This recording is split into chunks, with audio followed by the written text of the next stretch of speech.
오늘 답사는 먼저 서대문 밖에 있는 이제 민주화 운동과 통일 운동의 어떤 상징 공간이라고 할 수 있는 4.19 기념 도서관과 경교장을 살펴보고요. 그리고 이제 옛날 서대문 자리를 지나서 서울 도서관으로 들어와서 한말의 그 서구 문물 수용의 어떤 전진기지 역할을 했던 그런 외국 공간, 그 다음에 이제 학교, 교회, 뭐 이런 자리들을 둘러보고요. 또 다른 한편으로 이제 아간파천 이후에 대한제국의 정치 1번지가 됐던 정동의 그런 격동의 역사 현장을 이제 살펴보려고 합니다.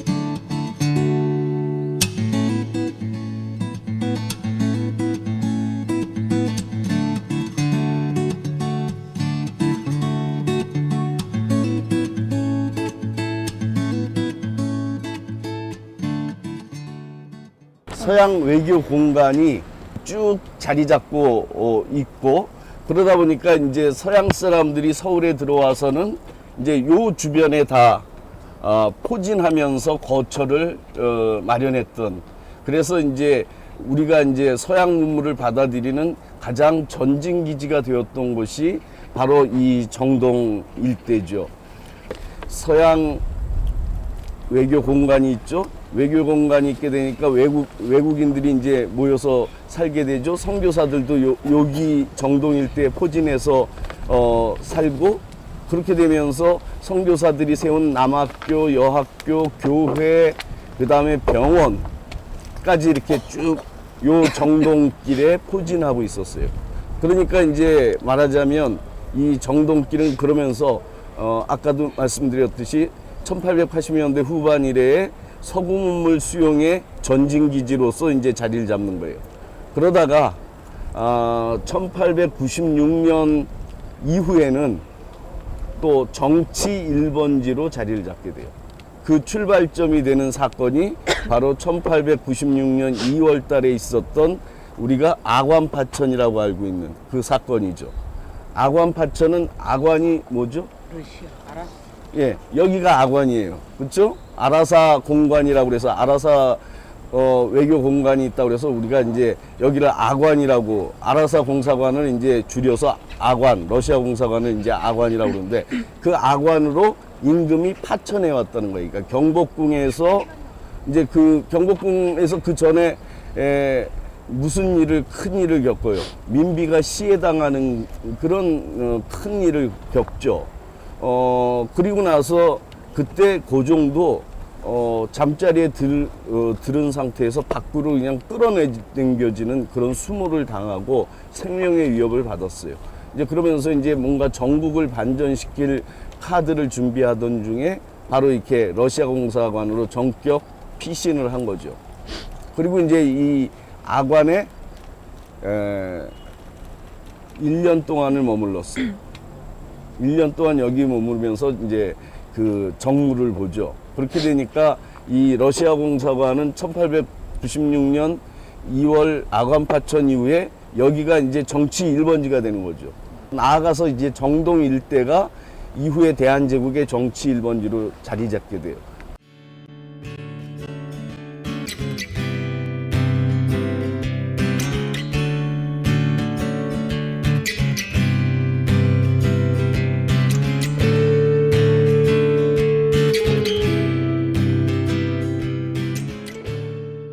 여기가 언더우드 선교사 사택이었어요.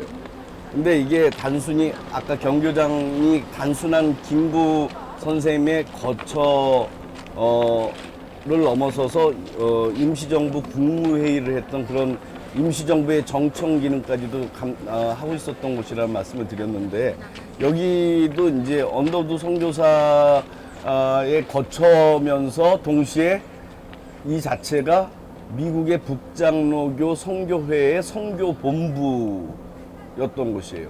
그래서 이제 여기서 언더우드 선교사는 여기 자기 집 사랑채에서 이제 1887년에 첫 이제 한국인들 대상으로 예배를 드리고 하면서 그렇게 해서 이제 정동 장로교회가 최초의 교회로, 조직교회로, 장로교회로 만들어지죠. 그게 이제 오늘날 여기 너머편으로 넘어가서 있는 세문안교회가 여기서 출발해서 절로 넘어간 거예요. 그러니까 우리나라 최초의 조직교회, 장로교회가 이제 바로 여기서 시작한 거죠.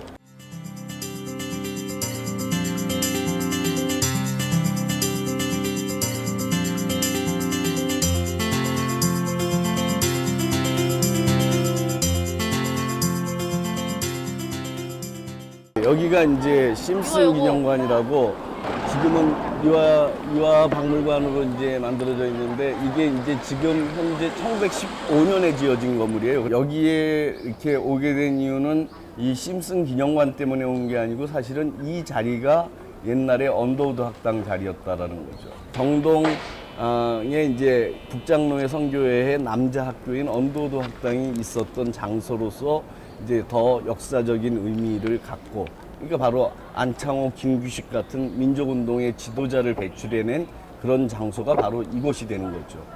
그리고 이 뒤편에 보면 이게 이화 100주년 기념관이라고 있죠. 저 건물이 지금 들어서 있는 저 자리는 예전에 손탁 호텔이라고 이제 서울에 만들어진 가장 최초의 호텔로 얘기되는 손탁 호텔이 있었던 곳이에요. 그 손탁 호텔을 운영했던 그 손탁 여사는 그 러시아 공사관에 이제 베베르 공사가 이제 부임할 때 같이 그 일행으로 따라왔어요. 베베르 공사의 처남의 처형이라고 이제 윤치호는 일기에서 이야기하고 있죠.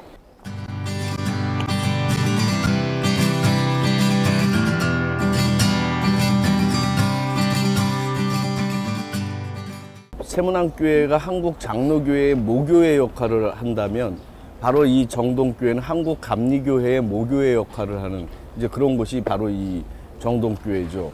근데 여기서 이제 특별히 하나 짚고 넘어갈 것은 이게 명동성당하고 거의 같은 때, 비슷한 때에 세워져요. 근데 명동성당하고 이걸 한번 비교해 보세요. 명동성당은 굉장히 양식도 화려하고 뭐 이렇게 해서 아주 멋있게 세워졌는데 비해서 이거는 굉장히 소박하고 담백하게 지어졌죠.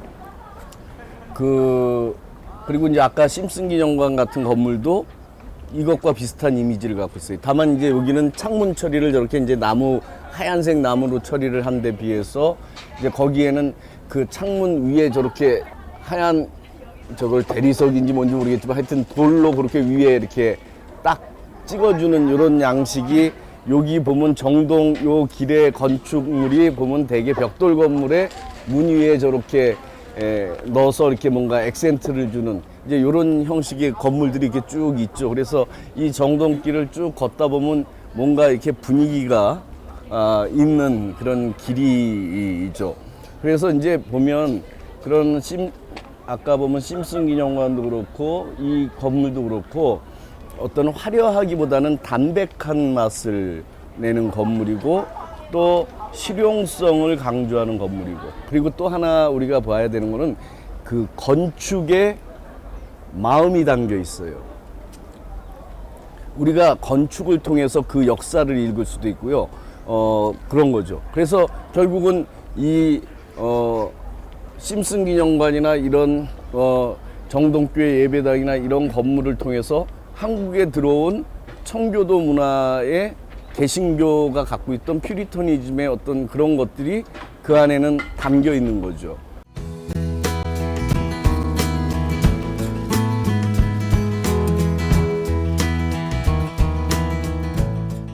배제학교는 특별히 주목할 거는 이제 협성회라고 하는 한국 최초의 근대적인 학생운동 조직이라고 하는 협성회가 1896년 요 무렵에 이 배제학당에서 먼저 만들어지죠.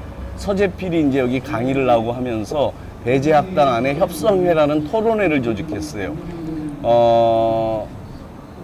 그런데 거기에는 배제학당 학생들은 정회원인데 다른 학교 학생들도 준회원 자격으로 참여할 수 있었어요. 그래서 그런 협성회, 토론회나 이런 과정을 통해서 배출된 대표적인 인물이 바로 여기 이제 배제학당 출신의 이승만이 이제 여기 출신이에요. 그리고 그 당시에 언더도 학당 다니고 있던 안창호도 이 협성회에 참여를 했어요. 근데 안창호는 준회원이죠. 배제학당 학생이 아니니까 준회원 자격으로 협성회에 참여하고, 그래서 소위 말하는 이승만, 안창호 이런 사람들이 이제 그런 협성회 활동이나 이런 것을 통해서 소위 말하는 민주주의적인 토론 문화, 한국 사회 민주적인 토론 문화를 이제 처음 이제 경험하고 그것을 이제 확산시키게 되는 그런 부분들이 있어요. 대한제국이 성립되는 전후, 그리고 성립된 이후의 그런 격동의 정치, 그것을 이제 대한제국 시기의 정치 1번지로 자리 잡게 된 정동 일대를 통해서 러시아 공사관, 중명전 뭐 이런 것들을 통해서 이제 그런 격동의 역사 현장을 또 한번 살펴봤어요. 장시간 동안 수고하셨고요. 예, 오늘 답사는 이걸로 마치도록 하죠. 예.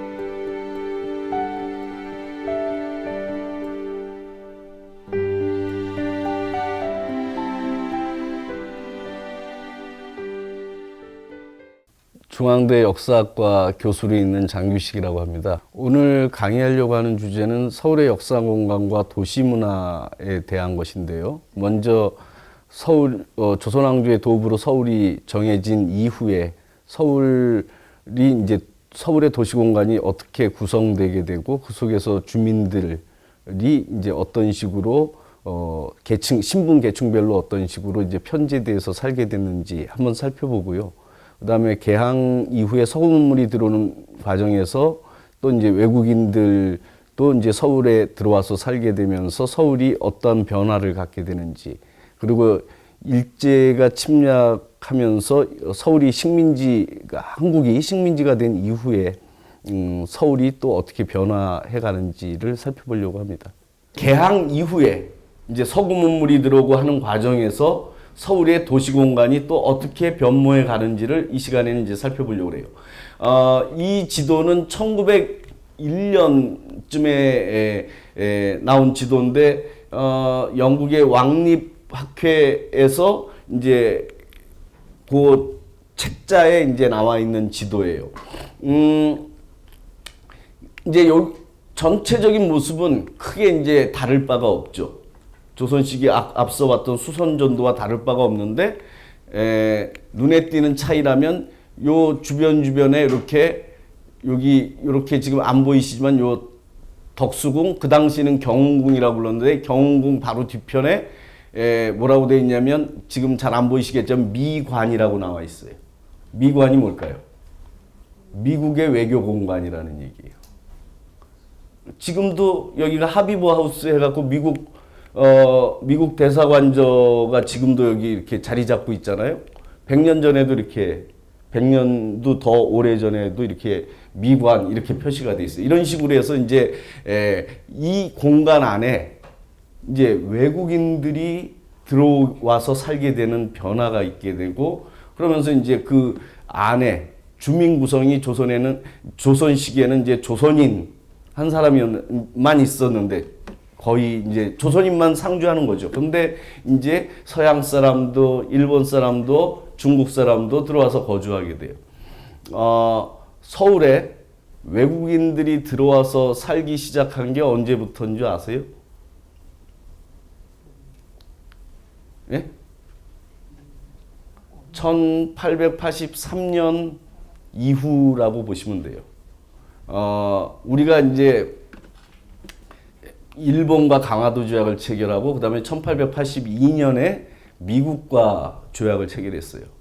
그리고 이제 이어서 영국과 1883년에 조약을 체결하는데 그 사이에 이제 그리고 중국이 임오군변 이후에 한국 정부의 압력을 가하는 과정에서 조청 상민 수륙 무역 장정이라는 또 조약을 체결하죠.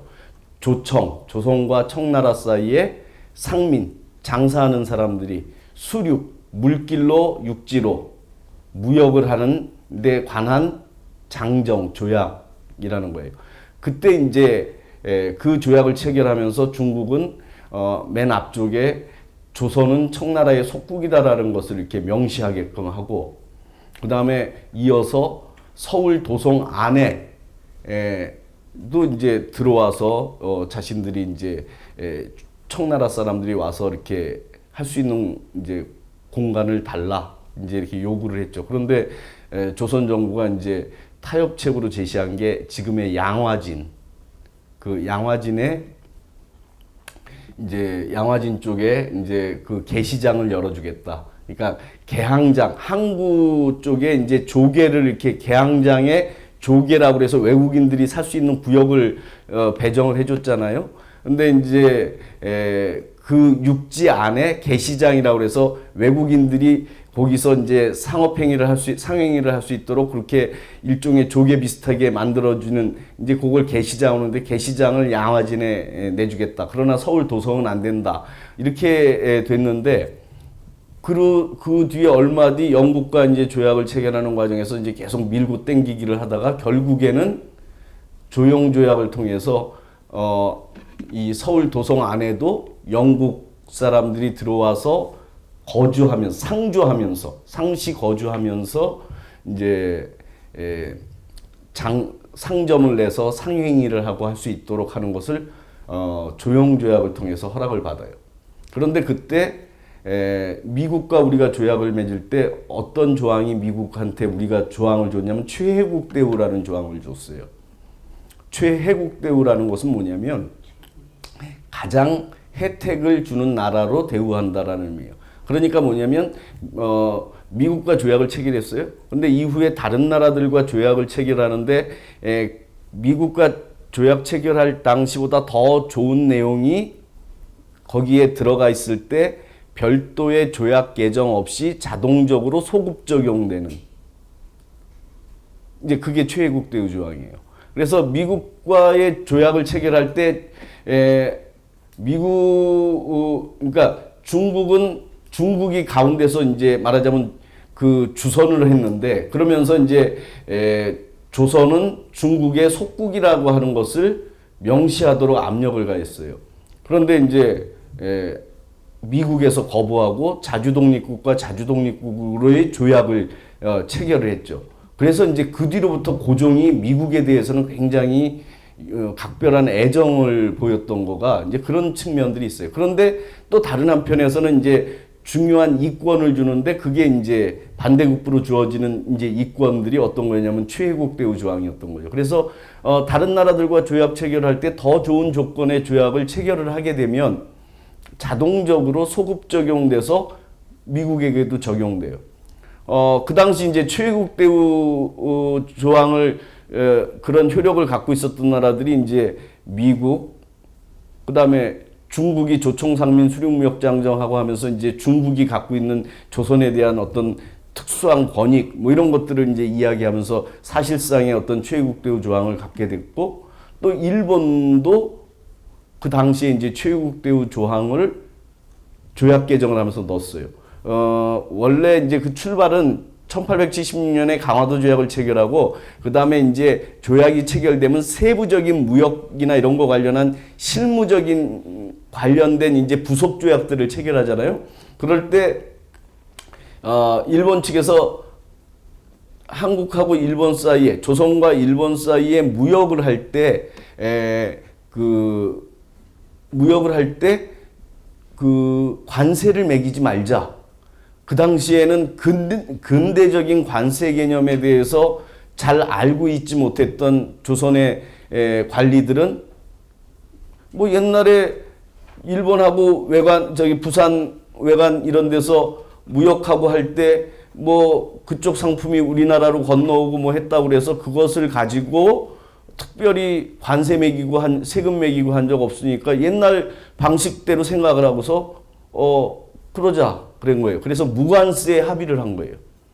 근데 나중에 무관세 합의한 것이 얼마나 큰 독소 조항인지를 알게 된 거죠. 원래 이제 이 관세라는 게 후발 자본주의 국가들이 선발 자본주의 국가들과 맞서서 경쟁력을 확보하는데 보호무역주의를 이야기하면서 관세 장벽을 쳐서 국내 산업을 보호하고 또 관세 수입을 바탕으로 재원으로 해서 국내에 유치한 수준에 머무르던 산업을 부흥시키고 이럴 때 관세라는 게 굉장히 중요한 역할을 하는 건데 그런 부분에 대한 근대적인 관세 개념에 대해서 제대로 숙지하고 있지 못했던 조선의 관리들은 무관세에 덜컥 합의를 한 거죠. 그리고 한 4, 5년 뒤에 그 커다란 실책이었구나 하는 것을 안 거예요. 그래서 일본으로 다시 그 김홍집이 수신사로 건너가서 조약 개정하자. 무관세 없애는 식으로 조약 개정하자. 이거를 이제 요구를 하는데 일본이 그렇게 본인들한테 유리한 것을 그렇게 덜컥 내주지 않겠죠. 그래서 그때 일본 이제 김홍집은 아무런 성과 없이 다시 돌아가죠. 그리고 이제 그 뒤에 이제 계속 밀고 땡기기를 하면서 바터로 최국 대우 조항을 일본한테 주면서 관세를 매기는 것으로 조약 개정이 이루어지게 돼서 일본도 최국 대우 조항을 가지고 그 권한을 행사할 수 있게 됐어요. 그러니까 영국과 조약을 체결을 해서 1883년에 영국과 조약을 체결하면서 영국의 상인들이 서울 도성안에 상주할 수 있는, 잠깐 왔다 가는 게 아니라 아예 이제 머물러 있으면서 장사하고 할 수 있는 권리를 이제 그 조약을 통해서 확보를 했단 말이에요. 이전에 다른 나라들과 조약 맺을 때 없었던 그런 조항을 새로 확보하게 됐으니까 이제 최국 대우 조항을 갖고 있는 나라들은 자동적으로 이제 미국, 중국, 일본 다 거기 소급 적용이 되는 거죠. 그래서 영국과 조약을 체결한 이후에 자연스럽게 미국, 일본, 중국 사람들도 서울 도성안에 들어와서 이렇게 상주하면서 점포를 낼 수 있게 된 거예요. 그러니까 1883년 조용조약 이후 서울에 이제 외국인들이 들어와서 살 수 있는 길이 열리게 됐어요. 그래서 이제 그 이후로 서울의 주민 구성이 이제 내국인뿐만 아니라 외국인들도 이제 그 주민 구성의 한 부분으로 이제 차지하게 되면서 서울의 이제 도시 공간에도 변화를 가꾸게 되는 거죠. 그런데 우리나라도 초기 이민을 하고 할 때 보면 대개 같이 모여 살아요. 그렇잖아요. 낯선 타국에서 자신들의 어떤 신변 안전의 문제도 있고 서로 정보 교류도 필요하고 그러니까 대충 집단적으로 모여 살게 되죠. 그럴 때 어디에 모여 살게 되냐면 주로 외교 공간, 자기 나라의 외교 공간 주변에 모여 살게 되죠. 그렇지 않겠어요? 그래서 이제 자연스럽게 그런 것을 중심으로 외국인들이 83년 이후에 서울에 들어와서 살게 됐는데 그네들이 이제 모여 사는 집단 거주지가 마련되게 되는 거예요. 그래서 이 남산에 여기에는 이제 일본 공사관이 자리 잡고 있었어요. 남산에 일본 공사관이 있었어요. 그러니까 남산 주변에 누가 들어와서 살겠어요? 일본인들이 모여 사는 거죠. 그래서 지금 필동 일대, 남산골 한옥마을 있는데 그 일대, 일본 공사관이 있었고 조선 총독부도 이제 1925년까지 있었던 그 남산, 그 주변에 일본인들이 모여서 산 거예요. 지금의 충무로 일대가 이제 바로 그런 곳이죠. 그래서 이 남산 주변에는 이제 요 주변에는 일본인들의 거주 구역이 이제 조성됐어요. 그 다음에 명동이 이쯤 되겠죠. 청계천 아래 이제 명동에는 누가 모여 살았냐면 명동 일대에는 중국인들이 모여 살았어요. 지금 명동에 중국 대사관이 있죠. 옛날에 그 위안스카이 원세계가 이먹으면 뭐 이 당시에 군대를 이끌고 와서 머무르면서부터 계속 그네들이 외교 거점, 뭐 군사 거점이 있었던 곳이 이제 바로 그 명동이에요. 그러니까 옛날부터 중국 외교 공간이 지금 명동의 중국 대사관 자리에 있었다라고 생각하시면 돼요. 그러니까 이제 자연스럽게 중국 외교 공간이 있는 명동 일대에는 이제 비단장수, 뭐 비단위장수 왕서방이라고 하는 중국 사람들이 이제 거기에서 모여 살게 되는 거예요. 그 다음에 서양 사람들, 서양 사람들이 바로 우리가 토요일 날 답사를 하려고 하는 정동 일대 모여 살게 돼요. 보세요. 여기에 미관이 있어요. 미국 공사관이 있어요. 여기 아관이 있어요. 아관은 아관파천, 아라사 공관. 아라사, 옛날에는 러시아를 아라사라고 했죠. 그러니까 러시아의 외교 공간이 바로 이제 여기에 있었어요. 요 맞은편, 이화여고 옆에 지금 창덕여중인가요? 그 창덕여중 자리에는 뭐가 있었냐면 법관이 있어요. 요즘은 불란서라고 그러지만 옛날에는 법국이라고 그랬어요. 프랑스를. 그래서 프랑스 공관이 여기 있었어요. 독일 공관도 한때는 여기 있다가 나중에 남산 쪽으로 옮겨갔고, 그 다음에 요 덕수궁 북쪽에 지금 성공회 성당 있고 한 그 뒤에 영국 대사관이 있죠? 옛날에도 그 자리에 영관이 있었어요. 영국 외교공관이 있었어요. 그러니까 어떻게 자연스럽게 서양의 외교공간들은 다 미국, 영국, 프랑스, 러시아, 뭐 독일도 한때 잠깐 여기 있었고 다 어디에 모여 있게 됐어요? 이 일대에 모여 살게 된 거죠. 그래서 자연스럽게 서양 사람들의 집단 주거지. 그러니까 그 당시에 서양 사람들은 이제 지리적 거리도 멀고 그러니까 많이 오지 않았죠. 주로 외교관들, 또 아니면은 일부 상인들, 또 더 많은 숫자는 이제 특히 미국의 선교사들, 이런 사람들이 이제 들어와서 살게 됐는데, 그래서 이제 이 개항기에 1880년대, 특히 1890년대 이 정동 일대에는 서양 사람들을 직접 보고 싶으면 여기에 가면 이제 볼 수 있는 곳이죠. 그래서 이제 서양 문화를 직접적으로 받아들일 수 있었던 이제 그런 공간. 그래서 다른 어느 지역보다도 개항기, 우리가 개화기라고도 하는 이제 그 개화기의 그 개화 물결이 다른 어느 지역보다도 이렇게 세게 밀려 들어왔던 그런 곳. 그래서 지금도 이제 가보면 그런 뭐 고풍스러운 뭐 유럽의 무슨 도시 분위기 비슷한 것을 또 얼핏 느낄 수 있는 이제 그런 곳이 이제 정동이 된 거죠. 그래서 우리가 요번 토요일에 답사하려고 하는 정동은 이제 그렇게 개항 이후에 왜 서양인들이 집단적으로 모여 살면서 역사의 중요한 현장으로 발돋움한 장소가 바로 정동이고요. 우리는 이제 답사를 통해서 이제 그런 현장들을 하나하나 이제 살펴보려고 하는 거예요. 예. 그리고 이제 그런 한말의 도시공간, 개항기의 도시공간의 변화는 무엇보다도 그렇게 중국인 집단 거주지, 일본인 집단 거주지, 서양인 집단 거주지가 들어서면서 서울의 주민 구성에 외국인이라고 하는 또 다른 이 부분이 생기게 되었다라는 것이 글쎄요, 뭐 국제도시라고 얘기하면 너무 그 당시로 하면은 너무 센 것 같고, 하여튼 일정한 국제적인 성격을 갖추게 된 이제 그런 부분들이 있었죠.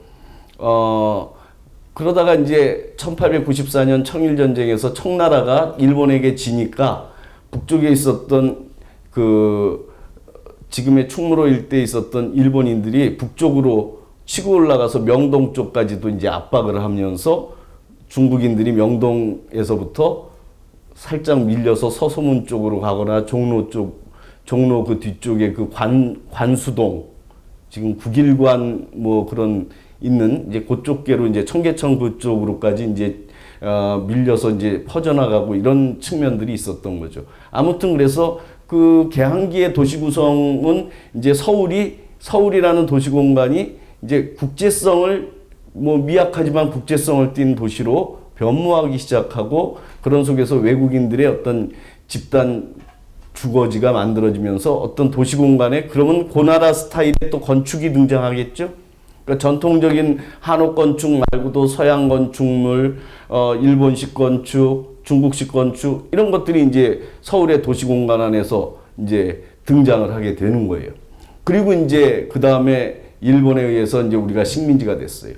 이 식민지가 된 다음에 서울은 이제 우리가 보통 식민지 도시의 이중구조라는 말을 많이 해요. 왜 그러냐면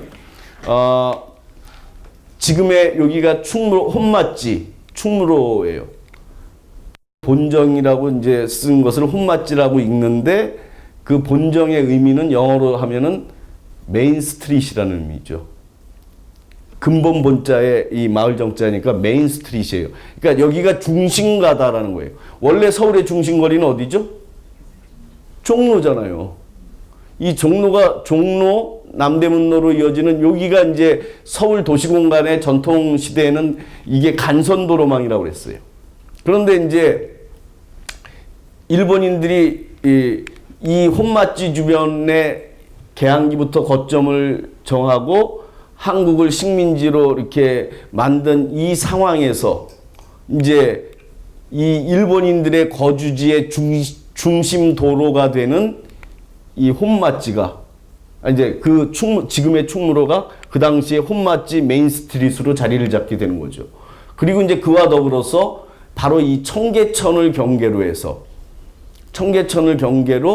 북쪽에 조선인 구역, 남쪽에 일본인 구역으로 도시의 이중 구조가 형성이 돼요.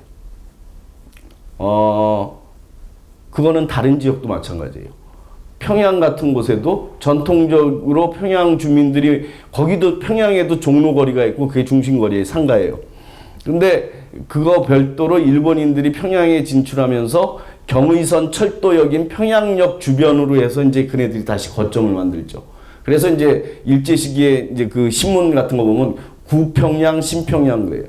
그래서 신평양은 일본인들의 거점, 이제 구평양은 이제 조선인들의 거점. 그래서 전통적인 도시들의 경우에는 도시 외곽에 사실은 이게 남산권 새님들이 살던 외곽 땅인데 그 외곽에 거점을 만들고 이쪽이 이제 집중적으로 식민지 시기에 개발되면서 여기가 이제 새로운 중심이 되는 거예요. 옛날에 그게 별 볼 일 없는 땅이었던 강남이 개발돼서 지금 서울의 중심이 되는 거하고 비슷한 거예요. 그래서 일본이 한국을 수탈했다 하는데 그것이 총칼로 빼앗은 의미의 수탈이 아니에요. 어떤 거냐면 서울의 경우를 놓고 보면 일본인들이 이제 일찍부터 여기 와서 살게 됐어요. 이제 일본이 조선을 식민지로 만들었어요. 뭐 풍속의 역사 보면 뭐 프랑스나 뭐 이런 데서 하이힐이 유행하게 된 게 그네들이 화장실 없이 그냥 길거리에 싸질러 뭐 이게 그걸 퍼질러 놔서 이게 굽 높은 신발을 신었다고 그런 얘기를 이제 본 적이 있는데 마찬가지로 이 진국에 질척거리는 땅이니까 굽 높은 나박신을 신고 다니는 그래서 이제 남산골 딸깍발이 가난하고 이제 권력 없고 가난한 선비를 이끌어서 딸깍발이라고 그랬고 그래서 유명한 국어학자인 이승 선생이 수필을 집을 내면서 그 이름을 딸깍발이 산책이라고 했어요. 그러니까 자기가 딸깍발이 있다. 그러니까 나는 내 평생을 학자로서 그렇게 금전에 얽매이지 않았고 금전과 거리를 두면서 살고 그 권력에 아부하지 않고 권력과 거리를 두면서 나는 학자로서의 삶을 고고하게 살았노라. 그러다 보니까 이 딸깍거리처럼 비난한 삶을 살 수밖에 없었다. 뭐 하는 이제 사실은 어떻게 보면 겸손한 표현으로 딸깍거리 산책이라고 했는데 사실 뒤집어 보면 굉장한 자부심의 표현이죠. 나는 학자로서 돈에도 굴하지 않았고 권력에도 굴하지 않았고 청빈하게 내 학자로서의 지조와 이런 것을 지키면서 평생 학문의 길을 걸어왔다라고 하는 자기 나름의 굉장히 강한 자기 긍정이 이승 선생의 딸깍바리 산책이라는 수필집 제목에 담겨 있는 게 아닌가 싶어요. 아무튼 그래서 수탈이라는 거는 다른 게 아니고요. 그렇게 무지막지하게 총칼로 뺏지 않아요. 세금을 경성부 주민들한테 세금을 걷잖아요. 세금을 걷는 것으로 도시 기반 시설이나 뭐 이런데 이렇게 공사를 하잖아요. 이 공사를 하는데 집중적으로 남쪽 지역 일본인 구역을 중심으로 집중적인 개발을 하면 남쪽 지역의 땅값이 옛날엔 제일 헐하던 진국의 이 땅값이 제일 비싼 땅이 되죠. 금싸라기 땅이 되는 거죠. 그럼 자연스럽게 이쪽의 부가 일로 흘러오는 셈이 되는 거 아니겠어요? 이렇게 자본주의 경제체제로 넘어가는 속에서의 수탈이라고 하는 것의 의미는 그렇게 무지막지하게 총칼로 뽑는 게 아니라 지금 이렇게 도시 공간을 개발하는 과정에서 개발 이익이 남쪽의 일본인들한테 집중되면서 자연적으로 북쪽의 조선인들은 손해를 보는 이런 구조가 형성이 되는 거죠. 아무튼 그래서 식민지 시기에는 청계천을 경계로 해서 남쪽의 일본인 구역, 북쪽의 조선인 구역으로 나눠지게 되고 남쪽 일본인 구역의 중심거리가 지금의 충무로 혼맞지, 북쪽이 조선인 구역의 중심거리가 종로 이렇게 자리 잡게 됐던 거예요. 일본인들이 자신들이 거주하는 지역이니까 서울의 중심가 메인스트리트라는 의미로 혼맞지라고 이름을 붙였는데 이 거리는 해방이 되면서 충무로라고 이름이 바뀌었어요. 이게 네이밍의 정치학이라고 나는 얘기하는데 이름 붙이기. 일본인들이 메인스트리트라고 혼맞지라고 불렀는데 그 거리를 일본 임진왜란 때 일본군의 왜군의 침략을 물리친 충무공 이순신의 이름을 따서 충무로를 바꿨어요. 물론 또 하나는 이순신 장군이 태어나서 어린 시절 보낸 게 바로 지금 요 충무로 그 주변에 인현동 여기서 이제 그 당시 뭐 건천동 뭐 이렇게 하는 데서 태어나셨다고 그러죠. 그러니까 충무공 이순신하고 인연이 있는 곳이기도 하고 특별히 혼맞지라고 하는 일본인들의 메인스트리트를 충무로라는 이름으로 완전히 이미지를 뒤바꾸는, 그래서 이제 해방 후에 충무로로 바뀌게 되는데요. 아무튼 이러한 도시의 이중 구조가 식민지 시기에는 이루어지게 되면서 북쪽에는 조선인 문화, 남쪽에는 일본인을 중심으로 하는 식민지 근대의 문화가 이제 그 서울이라는 도시 공간 안에서 이렇게 모습을 드러내기 시작하는 거죠. 그리고요, 이제 그 다음에 서울의 그런 이중 구조가 만들어지는 속에서 일본은 서울을 식민지 도시로, 식민지의 수리 도시로 만들어가는 그런 작업에 들어가요.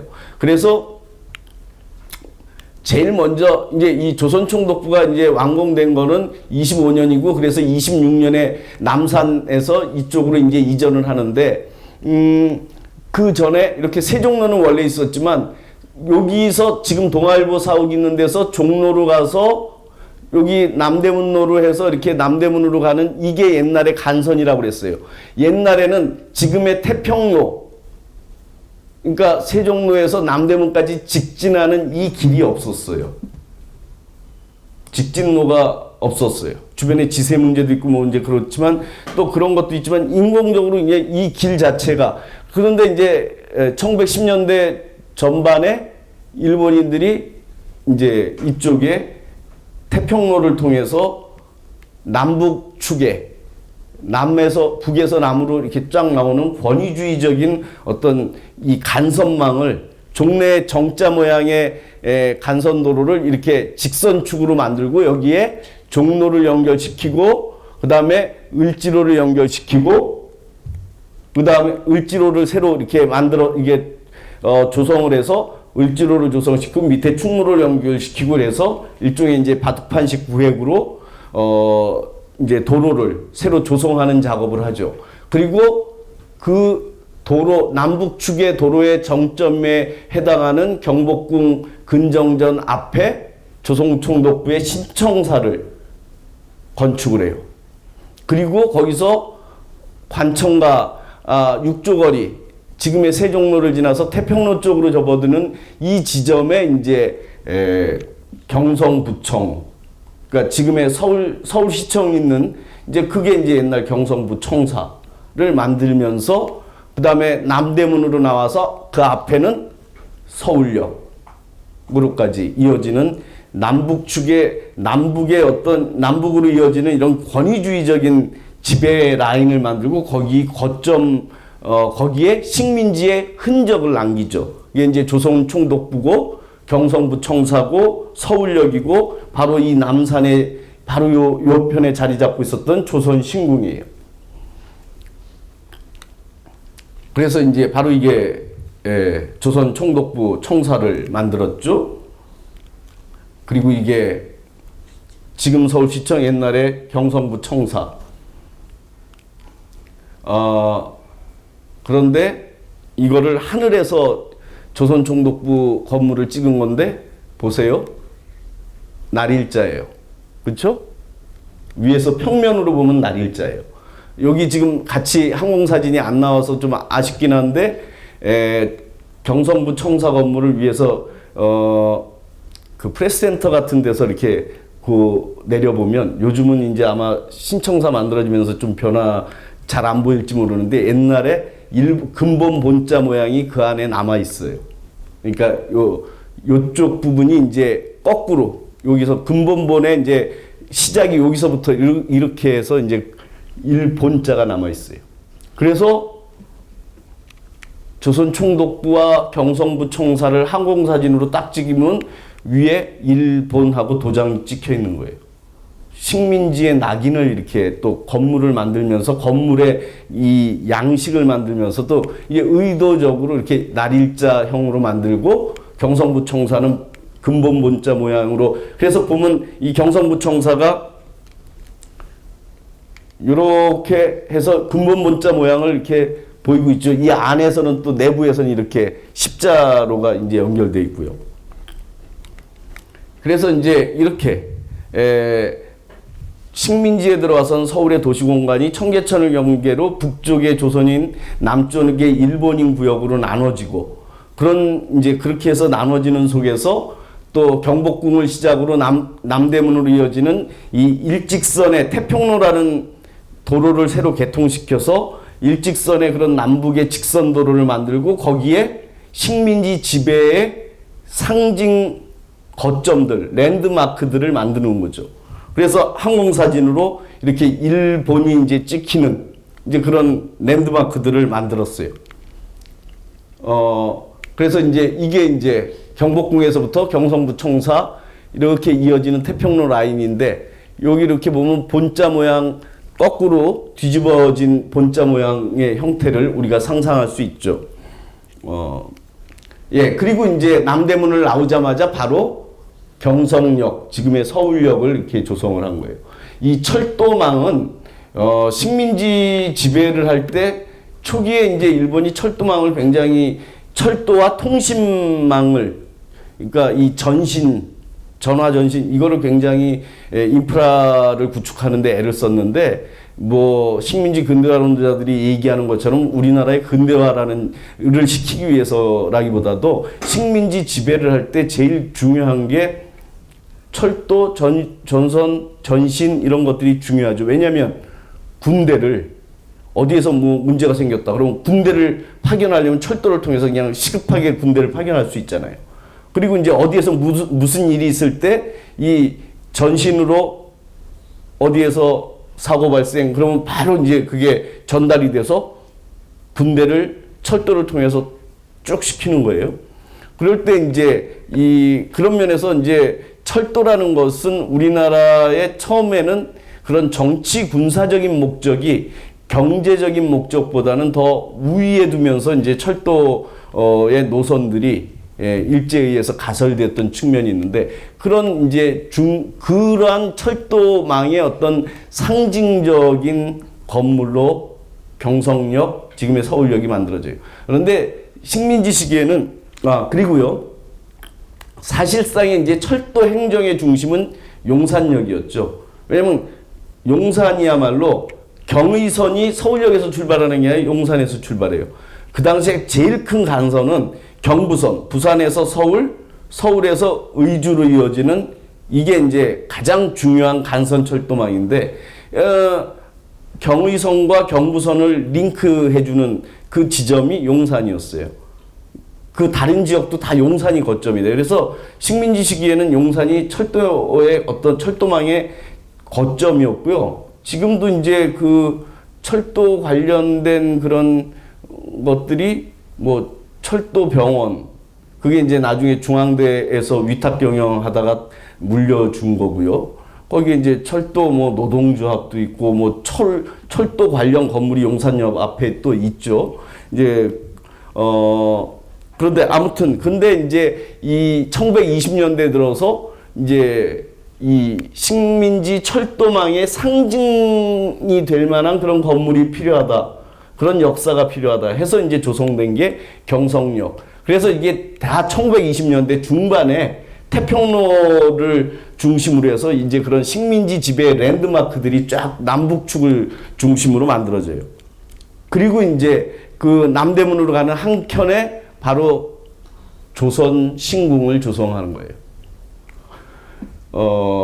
식민지, 그러니까 천황 이데올로기의 어떤 하나의 랜드마크죠.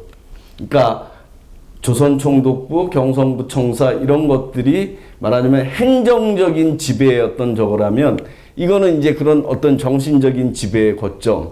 그래서 이 밑에 지금 이게 소월로인가요? 뭐 이렇게 올라와서 지금 맨 밑이 그게 아마 김윤신 동상입관 그쪽이 하광장이고 그 위에 또 백범광장인가? 그게 이제 중광장에 해당하고 그 다음에 맨 위에 저 여기 안중근 기념관 앞에 거기가 이제 하광장이고 거기서 이제 쭉 올라가서 분수대로 해서 옛날 식물원이 있었던 거기가 이제 조선신궁의 본 건물이 있었던 이제 그런 곳인데 이게 이제 바로 조선신궁이 이제 있는 거죠. 이렇게 이제 자리를 잡아서 이렇게 조선신궁의 이제 도리라고 그러죠. 문을 통해서 이제 신궁의 이제 본 건물까지 가는데 요 라인이 되게 이제 지금 요 중간에 이제 그 남산 분수대 있고 한 이제 그런 데가 중간쯤 돼서 이렇게 라인을 상상해 보시면은 이제 그 당시에 조선신궁의 모습을 한번 다시 생각을 해 보실 수 있을 거예요. 이거는 이제 그 조선신궁 위에서 내려다본 남산의 모습이죠. 이 조선신궁도 1920년대 중반에 조성됐어요. 그러니까 1920년대 중반에 이 세종로, 태평로를 중심으로 해서 이 식민지 지배의 랜드마크들이 다 조성이 돼서 갖춰지는 거죠. 조선총독부, 경성부청사, 경성역, 조선신궁이 이렇게 남북축을 중심으로 해서 만들어지고 거기서 이제 용산 쪽으로 쭉 경성역에서 용산역 쪽으로 쭉 연결이 돼요. 그래서 용산역을 오게 되면 여기가 뭐냐면 조선군 사령부 자리예요. 지금 미군 사령부 자리가 일제 시기에 용산에 있었던 조선군 사령부예요. 24단, 일본군 제24단이 이제 머물고 있었죠. 그래서 어디에 소요가 발생했다, 어디에서 뭐 문제가 생겼다 그러면 바로 용산역 철도를 통해서 바로 출동할 수 있게끔 철도 교통의 중심지인 용산에 이렇게 일본군 사령부가 있고 이게 해방이 돼서는 그대로 미군에 넘어가서 지금 미군 사령부가 이제 거기 용산에 자리 잡게 되는 이유가 바로 이제 거기에 있어요. 이게 이제 용산역 역사죠. 그러니까 역사 자체는 이 뒤에 아마 증축하고 그랬을 텐데 서울역에 비해서는 굉장히 초라한 그런 거지만 실질적으로 철도망은 이 용산을 중심으로 만들어져 있었어요. 그래서 이제 이게 철도망 주변, 그리고 이제 여기는 뭐냐면 그 철도망을 따라서 용산에서 쭉 남쪽으로 내려가면 경인선과 경부선이 갈라지는 지점이 어디죠? 경인선, 경부선이 갈라지는 지점. 영등포역이죠. 원래. 영등포역이에요. 지금은 이제 전철이 이제 저기 구로 지나서 갈라지지만 원래 영등포역에서 경인선, 경부선이 갈라졌어요. 그러니까 이 영등포 일대는 중요한 또 거기도 중요한 교통의 거점이 되는 거죠. 옛날에 여기는 진짜 허허 벌판이었는데 경인선과 경부선이 여기서 갈라지면서 요 주변이 또 영등포 일대가 개발이 돼요. 일제 시기에 강남으로 개발된 데는 영등포 쪽이 유일해요. 그래서 여기에는 1930년대, 20년대, 30년대 되면 여기에는 서울 최초의 공업단지가 조성이 돼요. 뭐 조선 지금 뭐 아사히 맥주, 뭐 소화 기린 맥주의 조선 공장들이 여기 들어오게 되고 조선인 기업 중에는 제일 큰 경성 방직이 또 영등포에 공장이 들어오고 또 피혁 공장 여러 가지 나중에 전시에 군수 물자 생산했던 공장 이런 것들이 다 영등포 쪽에 이제 자리를 잡게 되는 그런 이제 모습이 나타나죠. 그래서 지금 우리 서울 강남 지역이 개발되잖아요. 70년대 개발되고 할 때 그 지역 개발 명칭이 뭔 줄 알아요? 영동 지역 개발이었어요. 그때만 해도 강남 지역은 자기 지역, 동네 그 지역을 아우르는 이름조차 없었고 영등포 동쪽 지역이 영등포 동쪽 지구라고 해서 영동지구 개발이라고 했어요. 그래서 영동백화점이라도 있고 그런데 그러니까 사실은 원조 강남이에요. 식민지 시기에 개발된 공업지대로 개발되면 된 원조 강남이 영등포. 그게 이제 70년대부터 강남이 개발되면서 개발될 때 그래서 그 지역 이름이 영등포 동쪽 지구 개발이라고 해서 영동지구 개발 사업 뭐 이렇게 표현을 했고 그게 이제 영동백화점 뭐 이런 이름으로까지 남아 있었던 거죠. 그 얘기는 그 당시에는 강남 쪽에 이렇게 사람들이 밀집해서 도시가 만들어지지 않았기 때문에 이름조차 없었기 때문에 영등포의 동쪽이 자기 이름이에요. 자기 이름이 없다는 것은 참 서러운 거죠. 그러니까 내가 이제 이름이 있는 경우도 있잖아요. 이제 이름이 있는 경우도 내가 내 이름으로 불리는 게 아니라 아무개 동생, 형이 아주 굉장히 유명해. 그러면 이 사람은 꼭 어떻게 불리냐면 아무개 동생으로 불려. 형의 동생으로만 불리는 거예요. 그러면 이제 이 동생이 굉장히 형에 대해서 형이 나쁜 짓을 안 했는데도 불타는 적개심이 생기고 이런 것들이 있는 건데요. 예, 아무튼 그래서 이 오늘날의 그 서울의 중심으로 꼽히는 강남이 출발은 자기 이름도 없이 영등포의 동쪽이라는 이름으로 불렸다라는 거. 그리고 이제 그런 원조 강남이 바로 이 영등포 지역이었다는 거예요.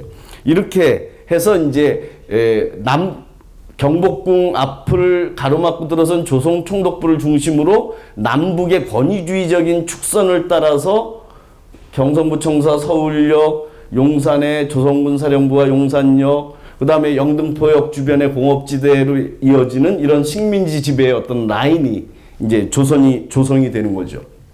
그리고 이제 또 이 종래 조선 시기에도 이제 상가로 시정가로 유명했던 이 남대문통 일대, 남대문로 일대는 여기가 조선은행, 오늘날의 한국은행이죠.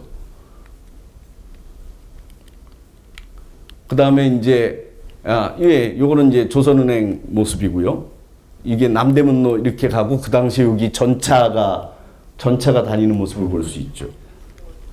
그리고 이제 여기가 지금의 롯데백화점, 롯데 영플라자쯤 되나? 롯데백화점 하여튼 그 쪽인데 이게 그 당시에 조선식산은행이라고 해서 오늘날의 산업은행 비슷한 기능을 했던 그런 식민지 지배를 위한 그 식민지 경제 침탈을 위한 거점 역할을 했던 식산은행. 또 이거 역시도 이제 그런 식민지 침탈의 거점이었던 동양척식회사, 동척이라고 불렸던 이런 것들이 지금의 외환은행 자리죠. 이게 외환은행 본점 자리. 해서 이렇게 을지로 일대에는 주로 이제 금융기관을 비롯한 식민지 경제 침략의 어떤 거점들이 자리를 잡고 있었어요. 그리고 이제 아까 얘기한 충무로 일대 본정이라고 돼 있죠. 혼맛집, 메인스트릿이라는 고유명사이자 보통명사인 본정, 혼맛집은 이제 이 남쪽에 번화한 이제 일본인 거리를 상징하는 혼맛집의 이제 그런 모습이에요. 예, 그 당시에 이제 이렇게 그 혼맛지 거리의 모습인데 여기 보면은 뭐 무슨 행진곡 뭐 해서 이제 그런 그것을 비롯해서 이제 뭐 맥주 뭐 이런 것들에 대한 이제 간판들이 이제 쭉 있고 사람들이 있는 그 당시에는 굉장히 서울에서 가장 번화했던 거리 혼맛지의 모습이에요. 식민지 시기에. 그리고 이제 이게 바로 혼맛지로 들어가는 입구. 여기가 이제 경성 우평국 지금 이제 이거 없어지고 그 빌딩 그 중앙우체국이잖아요. 이게 무슨 빌딩 하나 들어서 있죠. 그리고 여기가 뭐예요? 여기는 낯익은데 지금 신세계백화점.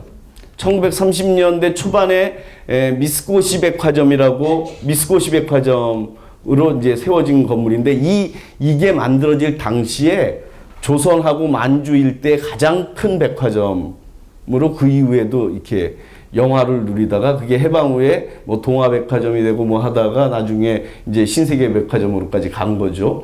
그래서 그 이상이 쓴 날개라는 소설에 보면 그 미스코시 백화점 옥상 위에서 마지막 장면 뭐 날잡구나 뭐 하면서 나오는 게 이제 바로 그 이 미스코시 백화점 옥상에 그릴이 조성돼서 여기서 뭐 차도 팔고 뭐 하는 이제 그런 굉장히 모던한 그 공간으로 옥상 공간이 활용됐는데 이제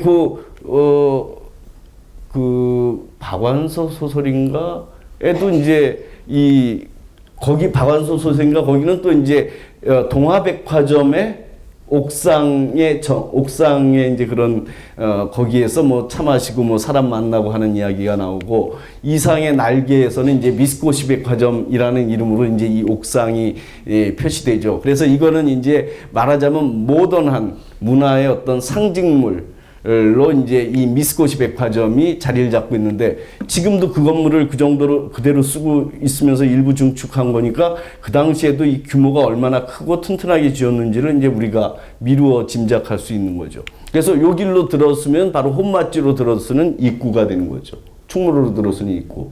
요 뒤편이 이제 바로 조선은행 지금의 한국은행이 되겠죠. 예.